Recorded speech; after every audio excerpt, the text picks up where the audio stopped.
That's good, people.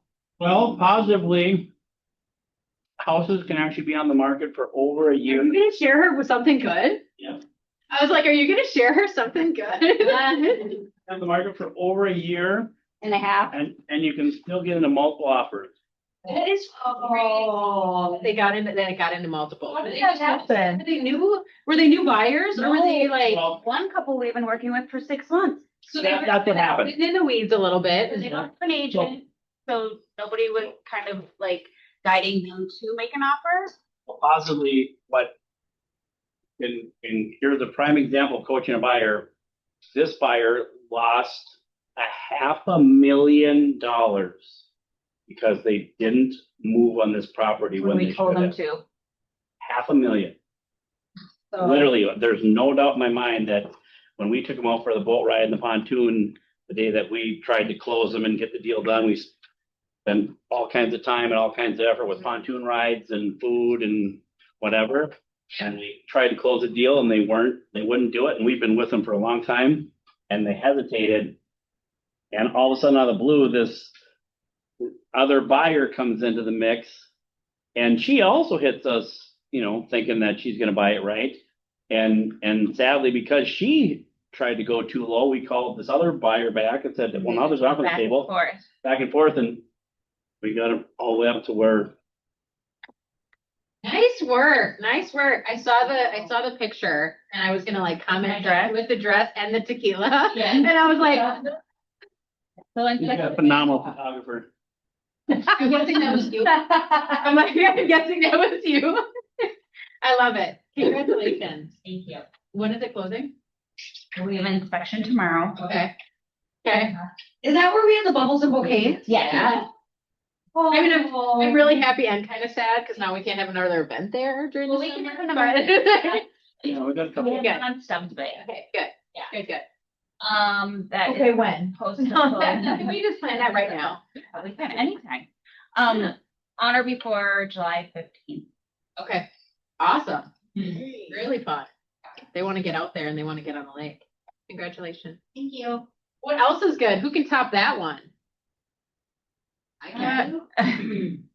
I saw my first bear hiking like on the trail. Like I've seen bears before, but it was like from me to like probably like Jackie away. And I almost Was it a black bear or straight Black and not brown though, hopefully. it was so I don't know. Fun fact, there are 6 different colors of black bears. Did you know this? No. Yes, they are. It's blonde, white, brown, cinnamon, blue, gray, and white. And they all depends on region. So we only see black bears that are black in like Midwest and Mhm. the East Coast. But on the other side, there's like multiple colors of black bears.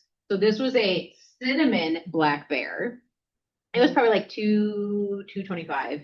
And it was just like coming straight down the hiking trail, No. which I like, why wouldn't you, right? Like if you were an animal, you're like, look, this is a paved path for me to go, and just kept coming and got off the trail and let it keep going. Like it was like, there you go. You just keep walking. It didn't care. It didn't have any desire to like Oh my gosh. anything. It was just walking and you just had to let it walk and it just kept going and it was fine.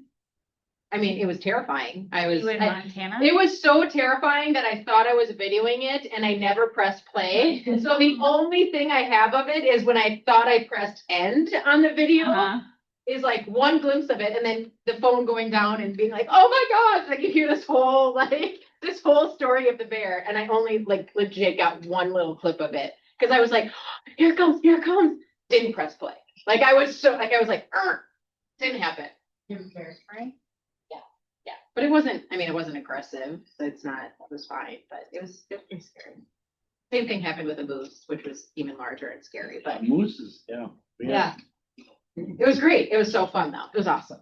All right, who else? What else is good?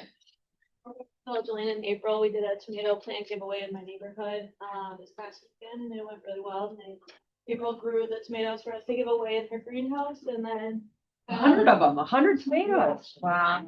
Oh, and you have a greenhouse? Yeah. Those are so many positive things in that. Fun. Super fun. I love that. Teamwork. Anybody else? Anybody else have something good? I saved a bird yesterday. Oh, I love that. You did what? Saved a bird, a baby bird. It flew See, in. the bucket bill can be anything, or the Yeah. good thing can be anything. We were trying to check out of their cabin. We were in Montana and bird flew in and it landed on the banister of the railing and I took a pillowcase and rescued it out of the cabin and then I rescued it and it flew off into nature. That's fun. Bird saving. I love that. All right, anybody else? Okay. Oh, Rama, do you want to tell us about this? That's Yeah. today. That's today after, is that today? Yeah, that's today. But you're gonna be Well, no, there, I right? thought I did something wrong. I've done a lot of things wrong in the marketing, Oh. but it is today at 12 o'clock. And it is 5 minutes away and gorgeous house, super fun. I know you guys are gonna be at the barbecue and stuff, most people, but I will. Today, not today, not today, barbecue today. Oh, we don't? Today. Well, I got some really, really good food and No, you just provided lunch for everybody in this room. And I don't know how to say it because I'm not French, but when you sign in, just a tiny little form takes you like a second. You get registered for the Veuve Clicquot, whatever champagne, $100 bottle of champagne I have sitting there. So someone's gonna get that today just for showing up, which is kind of cool. That one has a $10,000 buyer agent bonus on top of 2.7. I haven't seen those in a long time. Add that up, it's a lot. Love it. Love it, love it. We're seeing. All right, let's all go. Who's all gonna go to this? It's really close. Nice. really It is close. It's good lunch. Awesome. We will be closed next Friday for the 4th of July. I know there's a lot of closures happening in one time period, just in regards to listings for you guys to keep track of. But we've told you in advance for both of them, both Fridays, that we will be closed. So make sure that you either get us the listings, like paperwork prior to, so we can list it on Thursday. If it is an emergency, and I am saying it is an emergency, not like oops, we forgot to pre-plan that we were listing a house on 4th of July, which also would be ridiculous.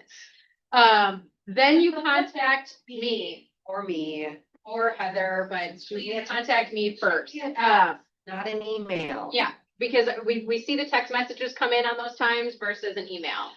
So again, emergency only on the 4th of July. Text me or Heather and we can get that done for you. Any questions around that? When are we closed? Friday. What date is that? My birthday.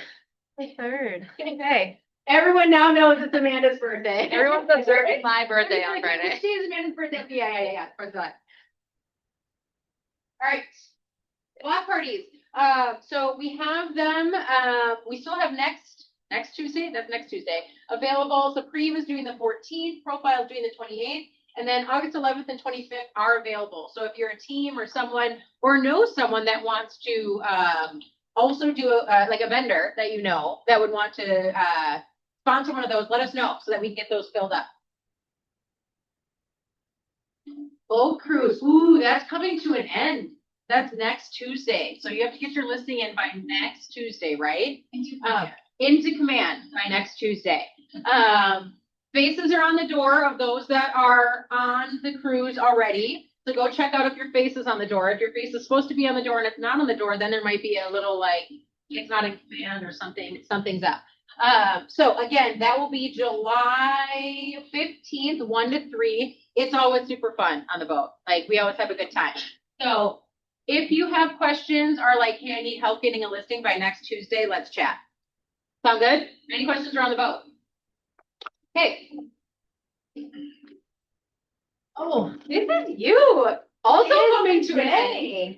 Oh, I should have changed it. Next week, that was last week. So this is the week, guys. We're drawing today for $25 in cash. If you filled out the form and said how much CE you have left. I do it right now. I'll check the name in the box. Oh, Jessica, you have it filled out. You're on there. You won. Perfect. You won. God's like, how did that happen? I'm like, that is ridiculous. Really? Okay, so if you're going to win the championship, all SOL because. I know. You can still let me know kind of where you're at if you are working on it. Who's done? Who's done with their CE? Okay, who is not done with their CE? Hey, guys. We have a week. We have, we have like 5 days. That it's actually like, right? And it has to be reported from the company that you have completed the CE. And people say all the time, like, And that, they have been late before. every So, company legally have 10 days to report that. So you guys gotta get this done. it's actually Friday. Friday is your deadline at the very latest. Okay, Friday's your deadline. Got that? Okay, Today. next. All right, so we're gonna go over numbers for May. We are human, right? So when we do these numbers, it has been very interesting. We actually have double checked a lot of different things on how things are reported and what how they're reported in reports versus how they're reported in the MLS, yada yada yada. So if there is a mistake on anything, please know that we did not mean to make a mistake and we want to fix it. So again, it doesn't happen often, but it does happen, right? So in these numbers, the listing has to be active, right? So it has to go to what? Okay, It's just active. It has to be active for them to actually show up as listings. So that being said, let's start. Oh, is Matt on? No, Matt's not able to be here, but Candy has something. Okay. Actually, it's on the next. Oh, it's on the next slide. Yeah. Okay. Do you want to do that next slide? Oh, yeah. Oh, hey. April is always willing to help out with a positive get it done attitude. She has gone way out of her way in helping me prepare for my listing. So, here,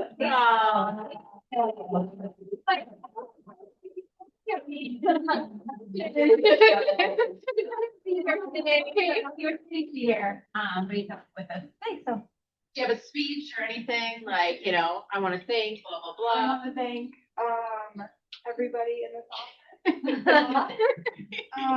And, that was my whole. Love it. Love it. Love it. Yeah. Well deserved. Okay, so we've got some new, so is Cami on? No. So Cami, not Cami, is a new agent in the office and people are having a real hard time with this. So it is Cami. If there's no E, it's Cami. If there's an E, it's Cami.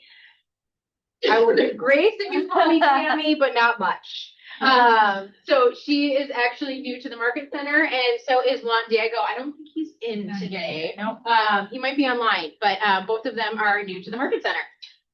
So if you see them, be scary. Okay, and we have a ton of cappers. We have Juliana, Jeff, Kelly, Siri, Lee, Jason, Alex, Ben, and Johanny is capping.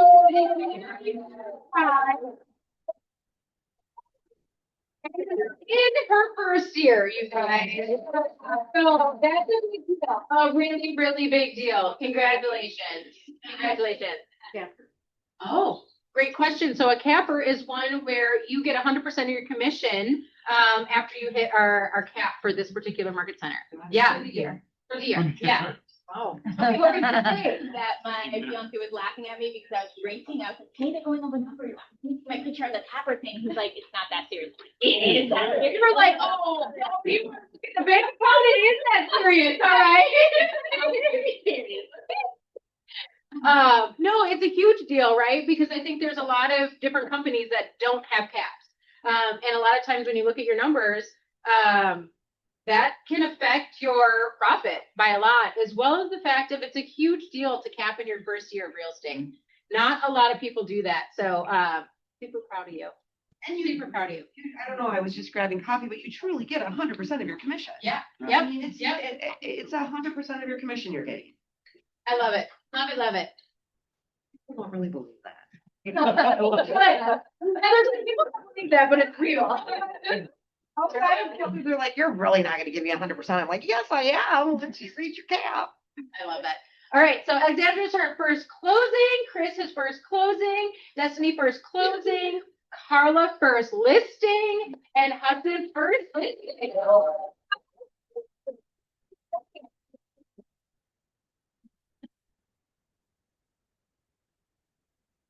Alright, went over this.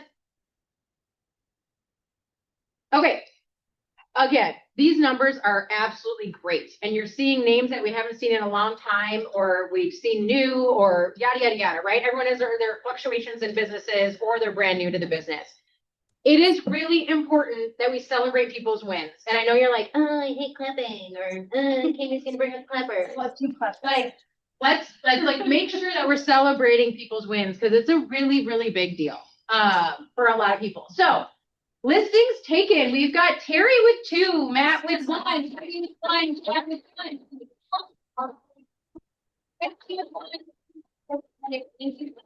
1. Listings taken volume. We have Terry with 920. We have Matt with 5.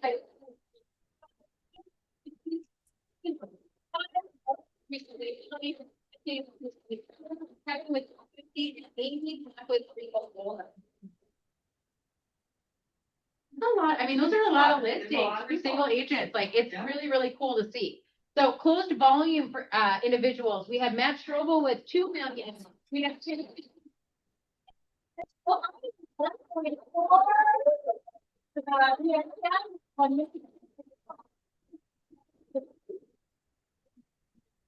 Closed DPI. We have Matt Strobel in the number 1 spot.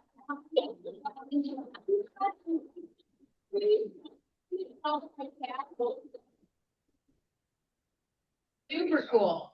All right, top individual teams. We have Jose, Hilario team.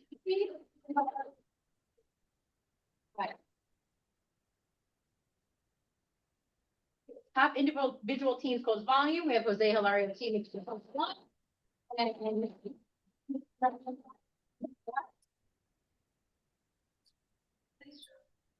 Top team. All right, listings taken. Sorempa team with 9. That's the home control.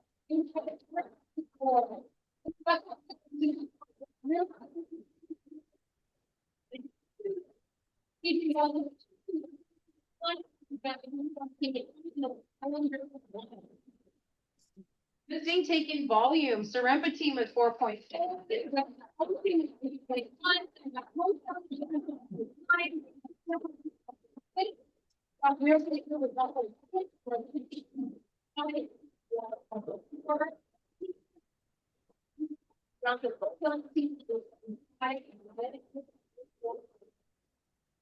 More great numbers. Just a reminder, I haven't been talking for like 5 days really. So like if I'm like stumbling over my words, I forgot to like speak, and this is a lot. All right, so closed volume. We've got the Sorempa team.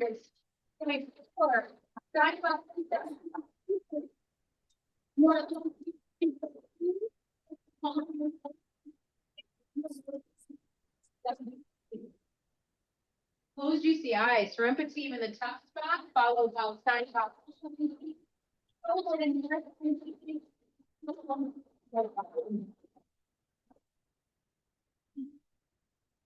All right, top groups. Listings taken. The Homers group with 15, following one team with 15.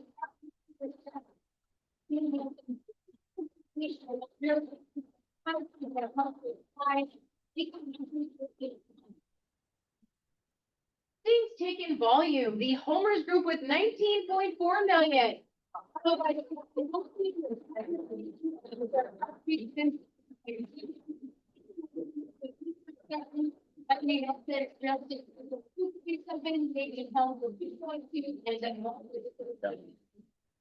Those are insane numbers, by the way, for like all of the top people being over $1 million.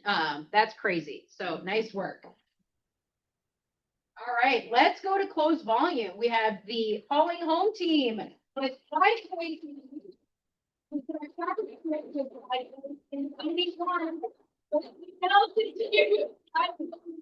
She would be livid, by the way. Online or just nodding? I mean, that's about as close as you can come. And then we've got the homers group with 4.4.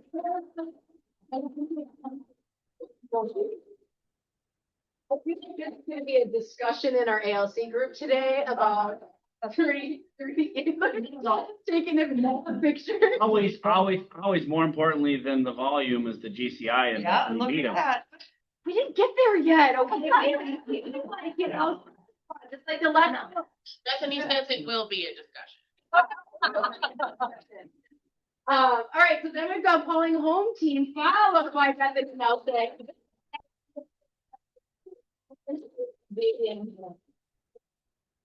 You guys, what's so cool about even that conversation is it's like a competition in regards to everyone succeeding. And I don't think that you realize that's not a common thing in other brokerages or other offices. Like, it's actually going to be a really fun conversation because guess what? Those teams push each other pretty hard because everybody wants to be number one. And it's not in a cutthroat, I'm going to bring you down kind of way, and it's a build you up kind of way. So when I say that, it's actually one of the coolest things that I can see in the market center that's just really fun to have. So keep pushing each other because it's incredible. All right. Commercial. We have closed volume for me and commercial team at 2.8 million.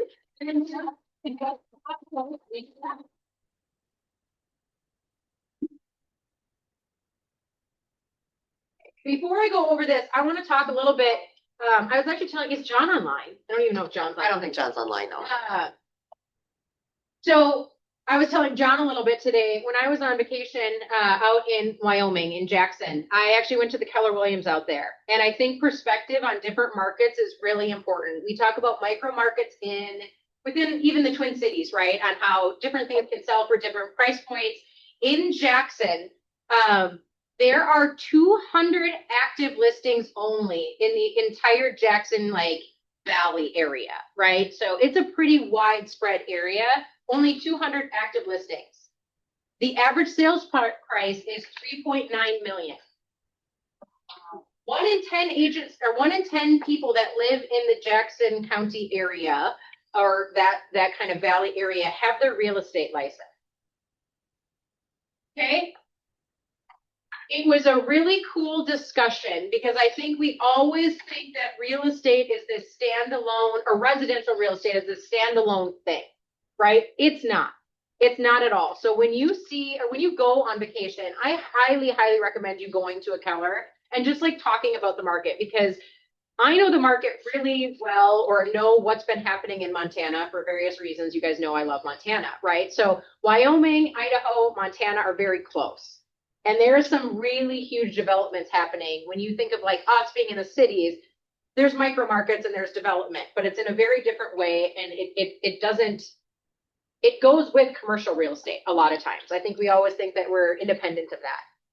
So I found out that the Jackson City County developers are actually in Bozeman right now because Bozeman's having a really hard time with overdevelopment in the Bozeman and Big Sky area in regards to taking people out of their homes because it no longer is affordable.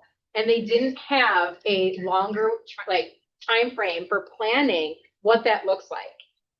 And once Jackson's done going to Bozeman, they're also going to Whitefish, right? So when you're thinking of real estate, these are really cool things to learn, right? Because when you have 200 homes on the market, your average sales price is 3.9. Why do you think that is?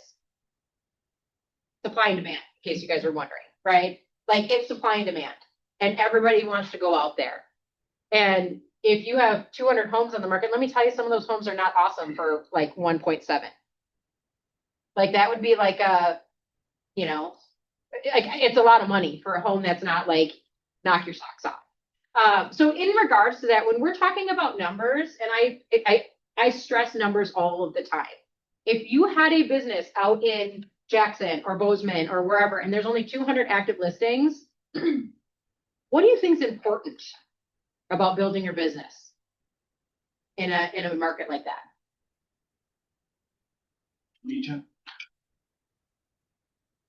But what's even more important than lead gen, or it's part of lead gen?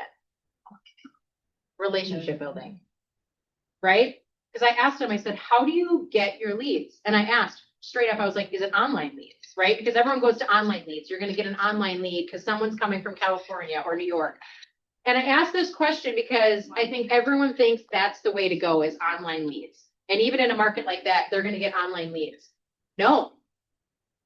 Someone reaches out and says, who do you know in that area? And then they find the agent that is the most connected and the most knowledgeable about the area.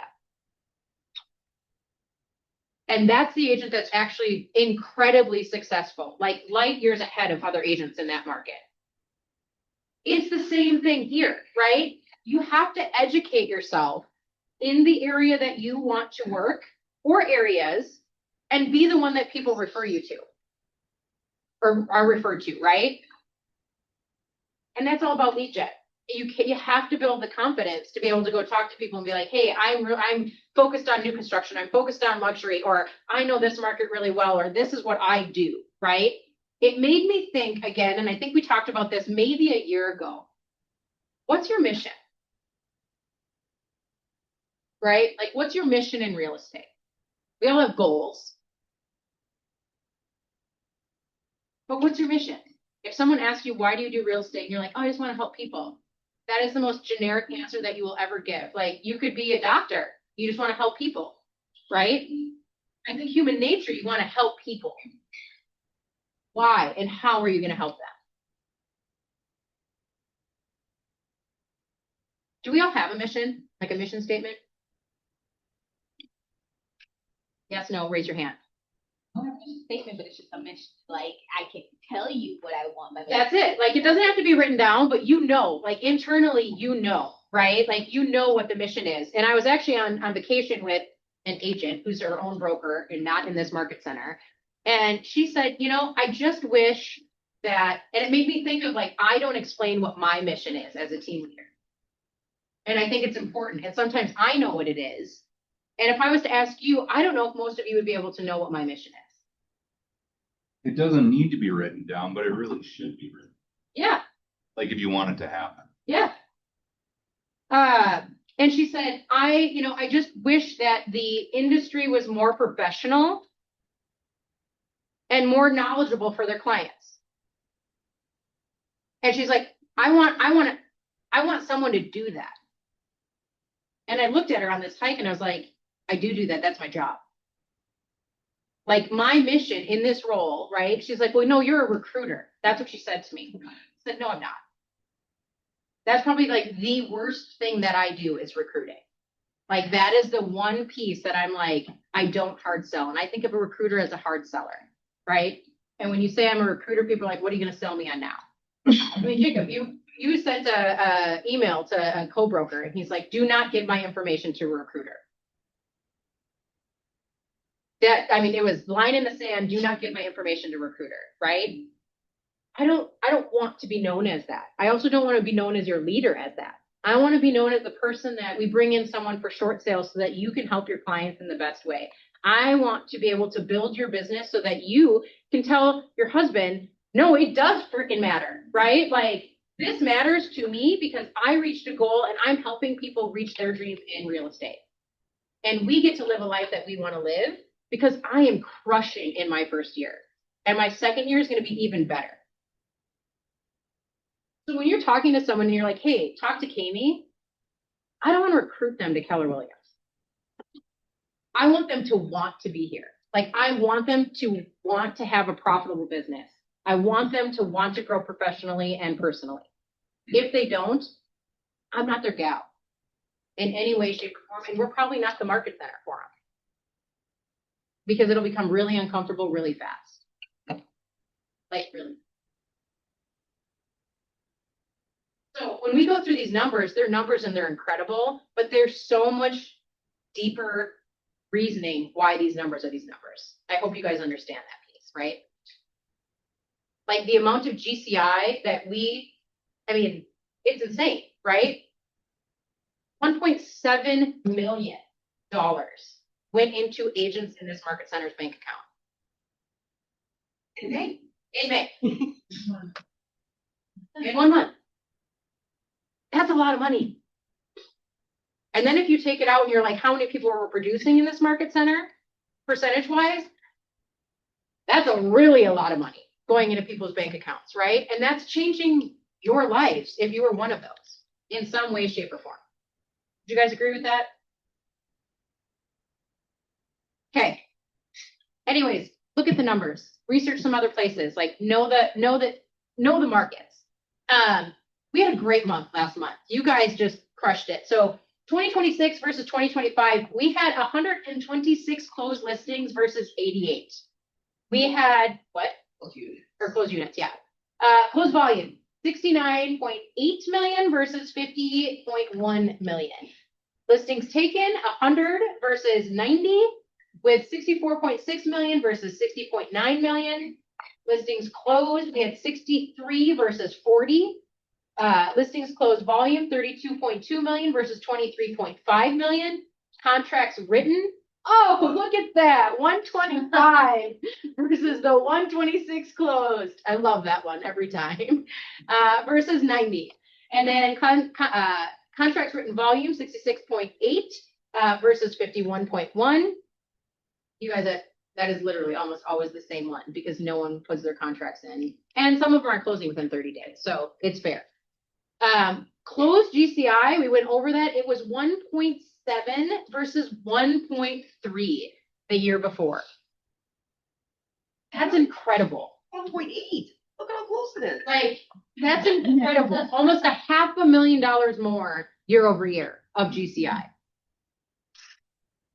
And then profit share, we were at 18,000 versus 12,000, which is also amazing because that's going back into your bank account without doing anything.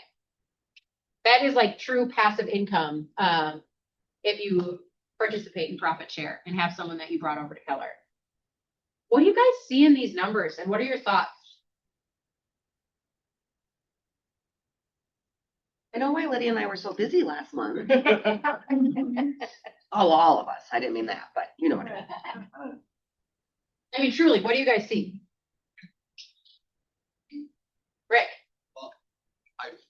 Feel that there's a lot of people in the office, including our admin, who are in the same position. Because as we talk to people, it's just a lot going on. It's not the traditional, market conditions right now. And if we do have a lot going on, it just I think it's important for us to collaborate more and to connect more, especially because we're all trying to figure out how to be productive and still do a good job for our clients while being this stretched, and being this busy.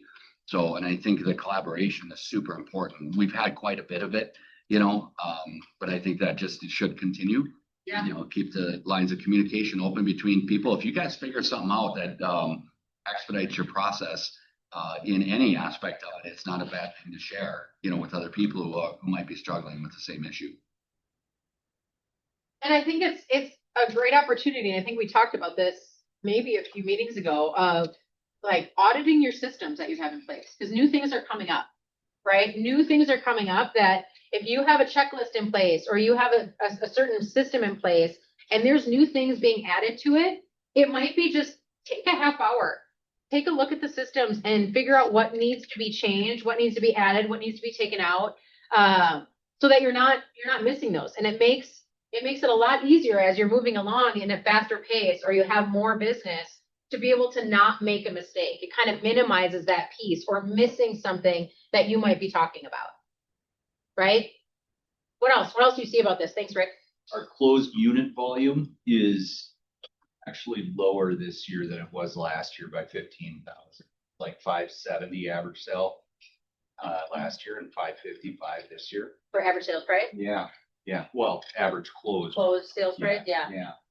Which I don't know. I mean, I think is interesting. Maybe indicative of what the market is doing. Yeah. But I think it's also big to have such a disparity in unit numbers. That is a big change. You should add that on to this report. Average? Yep, Yeah. average sales price. Yeah.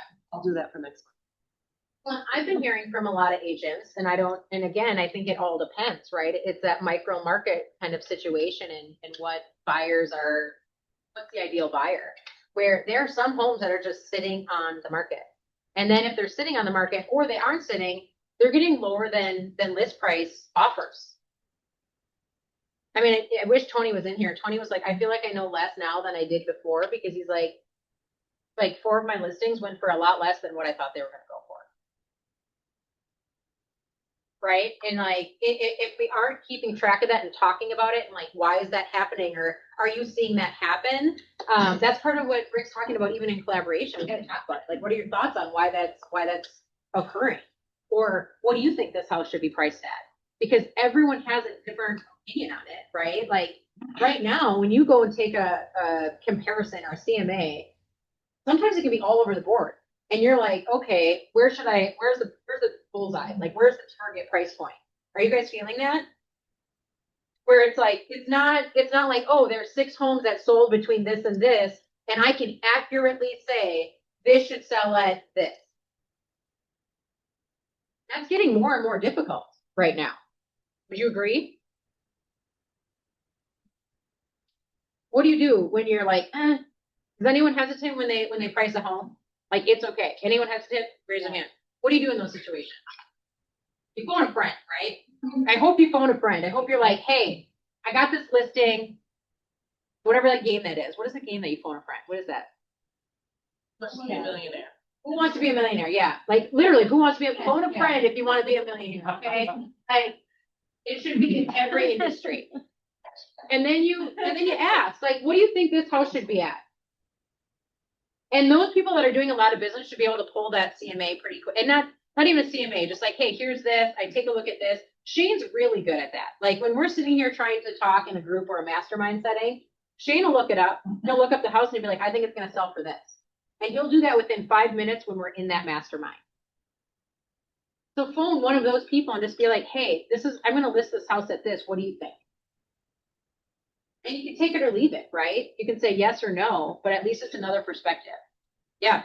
Part of the thing that I think that we obviously as agents, I honestly will say, I think do ourselves a disservice is the negotiating part of when you do get that offer.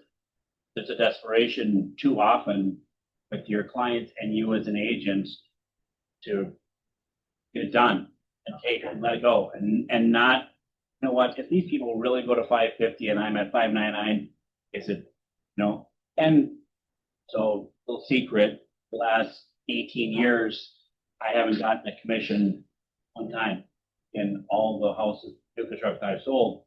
I don't work on commission, I work on profit share. And every dollar, and somebody offers me $3 million for my house that's listed at $3.1 million, 50,000 of that last 100,000 come to me. Guess how hard I'm working for that extra $100,000 at 10 o'clock at night. And as agents, we owe our clients fiduciary responsibility. So on the listing side of things, you make yourself a better negotiator. Work with that buyer's agent. Hey, can I get $5,000? Can I get $8,000? Because that may be the difference as to why our numbers are coming down. We're more desperate to just take the deal.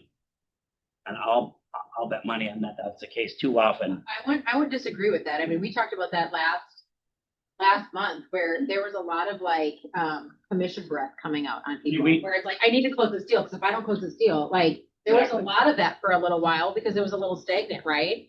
Anyone feeling that? Like you might not say it, but in your inside, you're like, this deal needs to close. We sat in front of just this buyer, met the seller in front of us, and had these two offers at the table.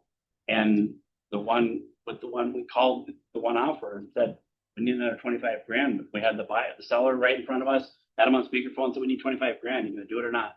And got them to move $25,000. Yeah. Like that.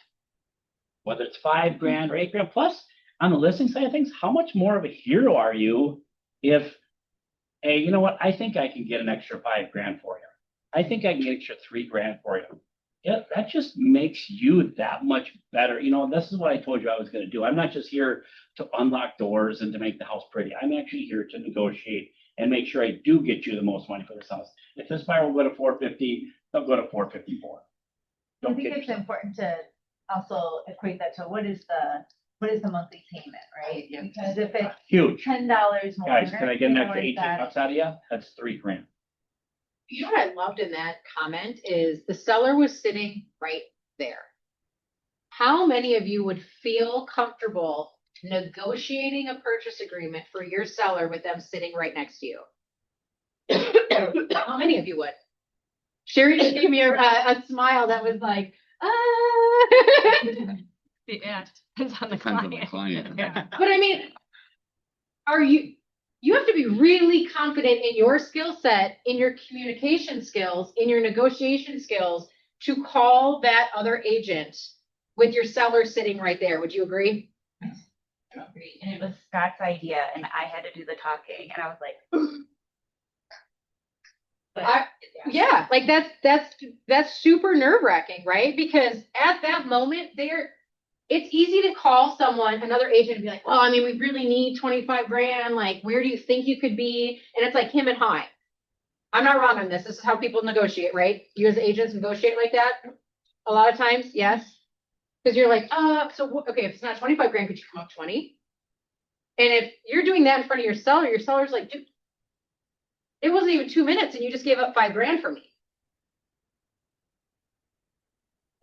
So before you maybe do the negotiation in front of your seller, think about when you get on that call, am I confident enough in this negotiation and communication that I could have that seller sitting next to me?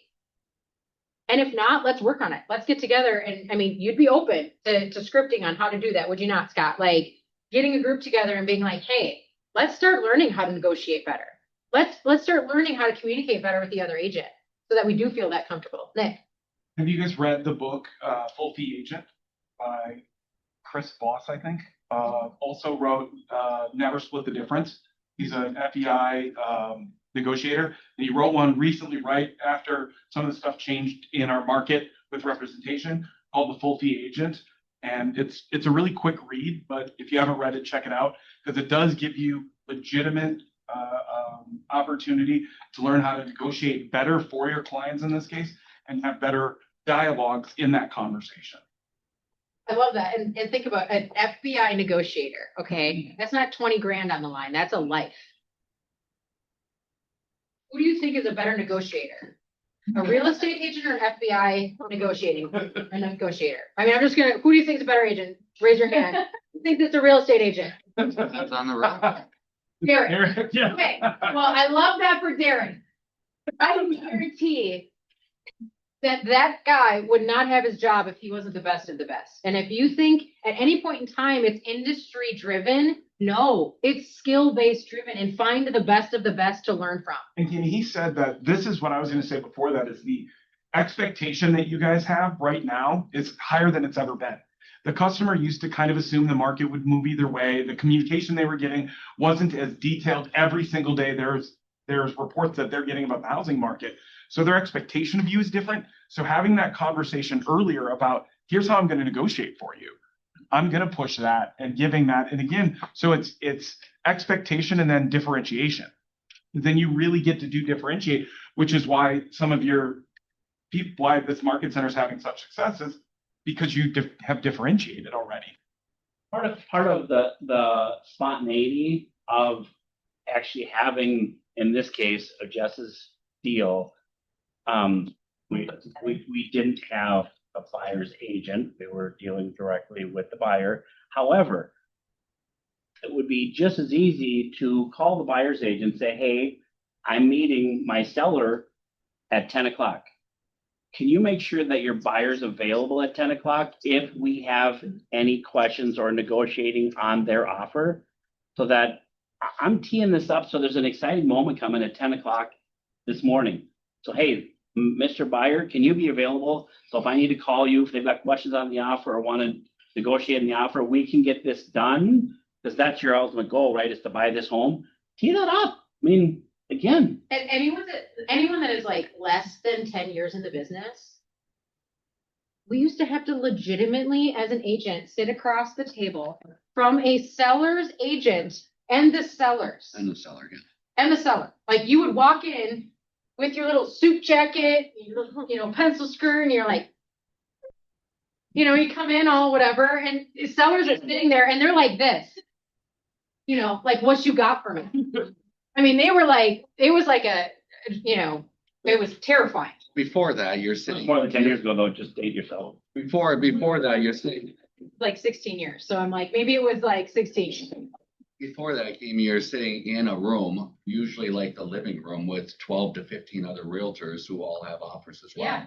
You're sitting there talking to them or not talking to them, It's like an audition. So- Like, I just want to support some of the thoughts over there. I think it's really important to understand why buyers and sellers have higher expectations of us now. When it's easy to buy and sell homes in the market, let's just say during COVID, for example, when things were put on the market, they sold very quickly. Buyers were out there, and the buyers who were out there were able to buy stuff, right? So in an easier market, when things are moving more easily, the expectations of us are lower. Of course they are, because our job is actually a little bit easier in that case. Now, we've got houses sitting on the market that normally wouldn't. We've got situations with buyers and multiple offers that is very, very competitive without a lot of homes on the market. So as things become more challenging, the realtors with education, commitment, experience, dedication, those are the ones who are going to thrive. That's us, because there are super high expectations of buyers and sellers. And we've talked about this. Why? What's happening in the micro market right now? Buyers are very, very picky. They have to be, and they can be, so it's harder. We need to be better because they have higher expectations. So I agree. And so, yes, negotiating is a part of this business that sadly we've forgotten about, and we're doing our clients a huge disservice because, again, yeah, you're right. 3% of an extra $5,000 is how much time is that worth? Yeah. But The negotiations have been different the last 5 years because every negotiation was increasing. Like it was increasing in price. It was, making a faster sale. That was a different kind of negotiation. That wasn't a technical negotiation. Like when you're trying to negotiate the other way where, you're bringing in lower offers and then you are trying to get it up, but it's still not. And then you're trying to figure out inspections. Like it's a very different kind of market right now. It doesn't happen. When you talk about, with you send me an offer and I say, Katie, thanks for your offer. I'm going to make a few phone calls to a few other agents that are showing interest in the property, and we'll be presenting all offers at 6:00 tonight. You assumed that I only have one offer because when you sent the offer, now I've told you that I'm going to call some other agents that are showing interest, and I'm presenting all offers at 6:00 tonight. Now in your head, you're going, oh crap. Oh crap, there might be another offer coming in here. Yeah. So you can set that tone, early on and make it feel like, yeah, that buyer needs to put their highest and best, they have more to offer. Obviously, everybody wants to go here, but will you go to? When people would come into my models and they would tell me, any house, they come in, yeah, what kind of budget you have? Well, $3 million, fantastic. So, but let me ask one more question. If I found the absolute most amazing home and it was $3.5 million and it was absolutely perfect and everything you wanted, could you go there? Well, yeah, I could probably go to 3. I got this guy in front of me to show me his budget was $500,000 bigger than what he told me it was versus just, okay, 3 million. Well, and with that, right? Like it's about questions. Like you have to get to know your buyer or your seller. You need to know their motivation. You need to know why they want the house that they want.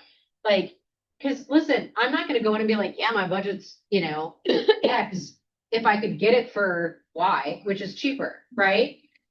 But if you go in and you ask that person, what do you really want? And be honest with them because you know the market so well that you're not going to get it for $1 million or you're not going to get it for 500,000. You can't get that particular house for that and be confident to say that this is the house you can get for that. So we have 2 options. Either we talk about a higher price point, or we talk about what you're willing to give up. right? Because otherwise you get frustrated buyers, and how many times do we get frustrated buyers because we haven't asked enough questions? Who's ever done that? No, no frustrated buyers, you guys just are, you're crushing? Cool, yeah, that's what I figured. But we do, right? And those are all things that we gotta think about. Wendy? Yesterday I glanced at that email from Mark and it was talking about, market activity and different things and, median home price in the metro area is just up 1%. But inventory is up 6%. And what the Erica Coleman, president of Mars, said, we're seeing stubborn mortgage rates, growing inventory, and generally softer demand relieve pressure on home prices. In this rebalancing market, I thought that was an interesting term. Sellers need a more competitive pricing strategy. And I think to your point, as the market's rebalancing or shifting, definitely we have to be more competitive and aggressive, I think, with the seller pricing. If you didn't go to trainings before that were skill-based, you should be doing it now. And I don't care how great of an agent you think you are. Like, I literally do not care. You should still be in those meetings because A, you can help other people, and B, you're going to have a totally different perspective of people that have done it differently than you. Because guess what? That's why there's so many flipping real estate agents right now, is because everyone does it differently. And no one does it perfectly. No one. Cool thing is that my wife reminded me this weekend, I made I'm not a very negative person, but I made a statement that was a little bit negative on the real estate market and what was going on in the market. And I just thought of this to remind me back to 2009 when, crazy enough, I got quoted in Wall Street Journal when the market was supposedly crazy crap going on in the 2009 market. And I told the Wall Street Journal, why am I so successful? They asked me, why are you being so successful? I said, well, I chose not to participate in what was going on with the overall market because I didn't need this much. I only needed my unfair share, this much. And I can find that group that I needed. I didn't need to have participate in this whole thing. There was definitely people that had 3 kids and since they bought their townhome and needed to move. It was 2009, the market was, but they needed to move. And so part of that, Scott, is, I love that you bring that up, is you have to know how to shift in the market, right? If 1 in 4 VA loans are in pre-foreclosure and 1 in 6 conventional loans, right? And all of these different things, you need to know how to shift to where the market's going and what you're going to participate in and focus on, right? I got into the real estate at the exact same time. And everyone's like, you're nuts. I built my entire business as a mom with 2 kids from 2009 to 2013. So at any point in time, you're like, I can't do this. Come on into my office and I'll tell you all about it. Because I was schlepping a kid in a baby Bjorn and one in the stroller, and that's when I built it. And let me tell you, the commissions weren't there, and there were a lot of times I didn't even get paid because I had to learn along the way because everything was off market. And guess what? I forgot to put commissions in the off market deals because it wasn't on the MLS, and I lost a lot of money that I will never ever lose again. But you gotta work. You gotta work. And working is not on your phone. Working is not on social media. Working is not on going to coffee and chatting about everything besides real estate. Guys, this market is actually amazing. It's amazing. There's more opportunity for you in this market right now than there was 5 years ago. And I swear that if it's the people that put in the time, the relationship building, and the lead generation, your business is going to be insane. It's going to be crazy. when you unlock that door, it's the kickoff to the Super Bowl, and you got to take it that way. I'm not sure what that means, but yeah. We unlock too many doors. With our buyers, unlock too many doors to show a house. Yeah. Not to sell a house. We unlock a door. Let's show this house. No, I'm here to sell this house. They've already seen the house. It's online. They've seen all the pictures. I'm here to sell it to you now. And this is why I was talking about mission, right? Because you really got to go back to all of this is you're gonna be like, yeah, but I got to work harder, or oh, it's too much work, or oh, I got to do more, and I just feel like it. What was the mission? And if you don't have that mission, I can guarantee you, you come into my office and you're gonna say, I'm gonna go get a job. You have a job. You're just not doing your job the way that you should be doing your job. Plain and simple.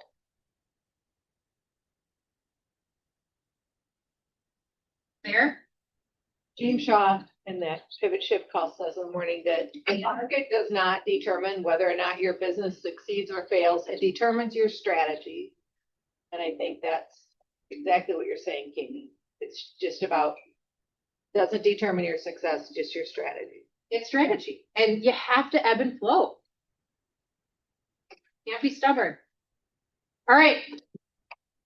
Just real quick before we wrap up, if we go back 2 slides, I just wanted to call out our team because I know that May was really important to Lena. This has been her busiest month in her entire career. And we did hit 4.2 for May. One more, is it one more? Is For it? teams. And the closed volume. Hey. This is crazy. Why Yeah, is it- look at that. Yeah. Oh, it's just not on there at all. Yeah, first of all, call out April for knowing the numbers. Yeah. I bet Jelena knew her numbers as well, right? And 2, we're obviously gonna look at that and apologize, that those were not accurate. So, nice work. And that's what, you know, yeah, so thank you for saying that and thank you for noticing it. And we do sincerely apologize for that. And, you know, reports have switched over to command within the past, what, 3-4 months? And it has been, it has been tough. And I look over them and try to compare to other reports. And so thank you for saying that and congratulations to they are way different and we are trying. So We only thank have to you. look at one. Yeah, yeah. No, that's really So, awesome. yeah, so yeah. Nice So work. thank you, And you know, moving forward, I mean, again, we get them later, but if we can get them early enough, we might just send them out to everybody. If there's a difference, Yeah. right, in the numbers, that you guys can let us know. Again, we're human and mistakes can happen, but it's unfortunate when it can be someone's biggest month, right? And that hits hard. So we will try to change our system so that we can make sure that those are checked by, you're only checking one number, right? So like when we go over that, we can see what that looks like. Is that fair, you guys? Cool. One thing before we go into spin the wheel, Mega Camp is approaching. We are almost in July. Mega Camp is in August. I know we've said it multiple times, but if the only thing holding you back is a monetary piece to going to Mega Camp, please come and see me, email, and we will figure it out, right? Because that is something that I feel very strongly in, moving people's businesses forward. Because you get to see how people are doing business different. You get to be a part of the people that go there and just masterminding around that. That is a huge effect on your business, truly. I know in the past we have hosted some virtual pieces here. I don't know if they're doing that this year. I don't think they're doing it anymore because there's more impact when you actually go to the event. They're like, oh, I'm just gonna tune into the stuff here. I don't even think that's an option. So It's not the same. Yeah. It's not the same at all. And so if you are able to go during those dates, and again, the only thing holding you back is the financial piece, please come see me. All right. They have such good speakers. Oh my God. Are you going? Oh, I'm going. I'm Is there there. anyone else that's going yet? There's like 6, almost 10 people going. In San Antonio. Yeah. I'm gonna take my cowboy hat I bought last year and Not at all, don't worry. if the river wants to go with me, I can. Conditioned and I will bring a fan to hold They the have air front of you, conditioning. Scott. they're conditioning now. All right, if you are on the spin the wheel, or if you're not on the spin the wheel and should be on the spin the wheel for an active listing in May, come on up.